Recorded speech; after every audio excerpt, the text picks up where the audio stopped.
Tara guys, luto tayo ng adobong manok with oyster sauce. Guys, nakaprepare na yung mga sangkap natin. Magluluto tayo ng chicken adobo. So yung patatas, nauna ko ng prinito. Mas masarap kasi kapag prinito yung patatas. So tara guys. Chicken adobo. So mainit na yung kawali. Lagyan na natin yung sibuyas. Lagyan na rin natin yung bawang.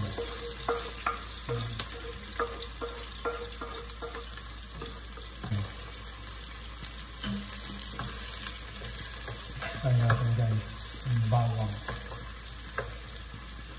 Tingnan natin yung chicken guys. Ayan yung chicken.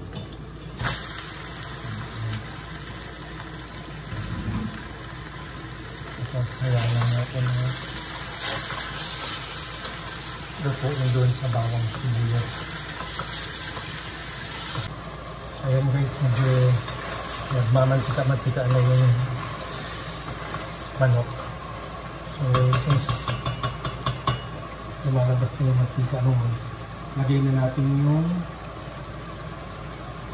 soy sauce natin o toyo. No. So yun. Tapos mix lang natin ng konti. Soy sauce natin o toyo. No.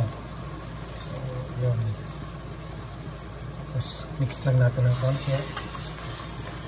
Pinta. So yung ilalagay kong paminta is marami akong ilalagay na paminta. Mas gusto ko ng maraming paminta guys. Yung pagkalagay natin ng paminta, haluin lang natin. Tapos low fire na natin. Tapos lagay natin yung haluin natin para maglagay tayo ng oyster sauce. Pagdating sa adobo, naglalagay talaga ako ng oyster sauce. Instead na suka, bigay tayo ng MSG. Optional lang to. So yun guys, lalagay na natin kanina yung prinito ko na patatas. And dyan guys, luto na siya. So, okay na siya.